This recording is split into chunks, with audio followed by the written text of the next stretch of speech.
ढूंढने की आशा के आने वाले एपिसोड में आप देखेंगे कि घर में पानी नहीं आ रहा था तो सब बोलते हैं कि चलो बाहर से पानी लेके आते हैं। तभी तेजस बोलता है प्लीज़ मेरे लिए भी पानी लेके आ जाना। सचिन बोलता है अच्छा तेरे लिए मैं पानी लेके आता हूँ। लोग पानी की लाइन में खड़े रहते हैं। सचिन और सायली अपना अपना हंडा उठाते हैं तो सायली को बोलता है सचिन कि तू कितने अच्छे से कर ले रही। तो वो बोलती है कि हाँ मैंने बचपन से ये सब सीखा है ना। तभी वो रिया को सिखाती है। रिया बोलती है वही नहीं, मुझे भी आपकी तरह ईजिली हैंडल करना है। लेकिन रिया हैंडल नहीं कर पाती है और पानी गिर जाता है। वहीं तेजस स्ट्रगल करता है, वो पानी उठा नहीं पाता है तो रोशनी को बोलता है कि प्लीज़ मेरी हेल्प कर दो। लेकिन रोशनी उसने हेल्प नहीं करती और छोड़ कर चली जाती है। तभी मोटर बनाने वाला आता है और वो बोलता है कि मोटर बनाने के लिए मैंने मेन स्विच ऑफ़ कर दिया है, प्लीज़ आप बोलिएगा कि कोई मेन स्विच ऑन ना कर दे। लेकिन वहीं रेणुका आती है नहाकर तो वो सोचती है कि अरे इतना गर्मी क्यों है, फ़ैन क्यों नहीं ऑन है। वो स्विच ऑन करती है तो उसको करंट लग जाता है।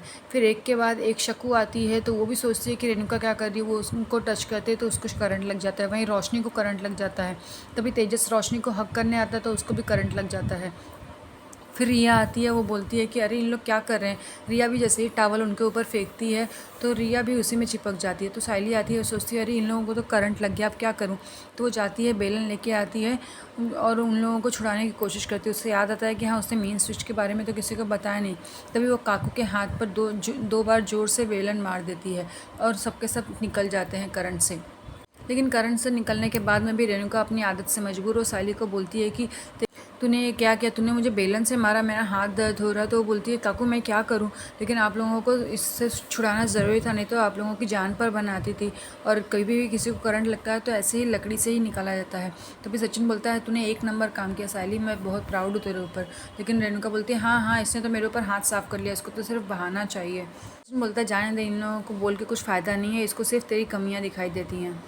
तभी तेजस बोलता है माँ मुझे तो लगता है ये उसी काले जादू का असर है, कल तेरे ऊपर पंखा गिरा था, आज बिजली गिर गई। तो शकू बोलती है अगर ऐसा है तो तू भी रेणुका दिखा ही ले किसी को और ये व्रत रख ले। तो वो बोलती है नहीं नहीं ये सब कुछ नहीं होता और मैं ये सब के चक्कर में नहीं पड़ने वाली।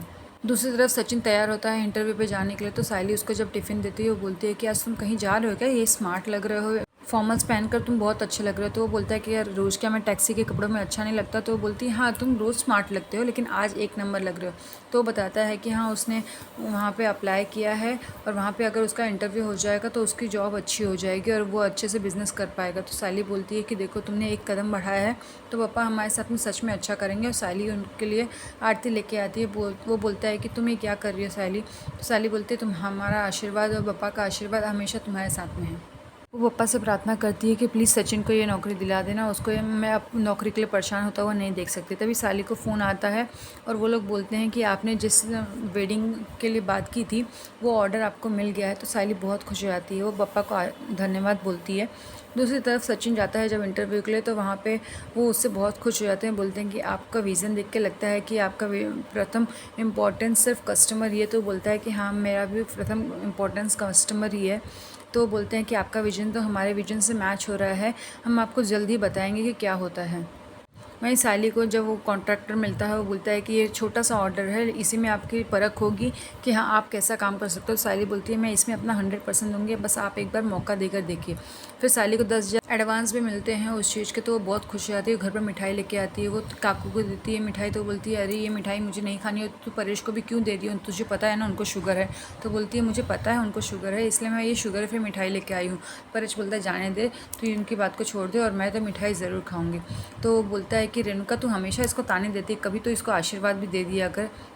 तभी परेश बोलते हैं ला सायली मैं तो एक और मिठाई खाऊंगा। और सच में मिठाई बहुत ज़्यादा टेस्टी है। तभी सब लोग आ जाते हैं, रोशनी भी आ जाती है, बोलती है मैंने सुना सायली कॉन्ग्रेचुलेशंस तुम्हें ये ऑर्डर मिल गया।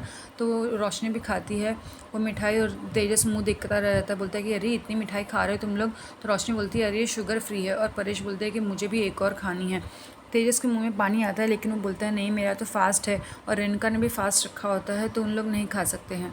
वहीं सचिन को जब इस ऑर्डर के बारे में पता चलता है तो बोलता है अरे वाह आज तो हम मटन बिरयानी की पार्टी करेंगे।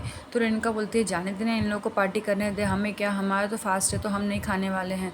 तो सचिन बोलता है अरे अच्छा है ये भुक्कड़ का भी फास्ट है तो बहुत सारी मटन बिरयानी बच जाएगी, कम से कम 3 लोगों का खाना बच जाएगा। वो बोलता है मैं अपने पंटर लोगों को फ़ोन कर देता हूँ, सायली तू भी अपने मायके वालों को बुला ले, हम लोग सब साथ में सेलिब्रेट करेंगे।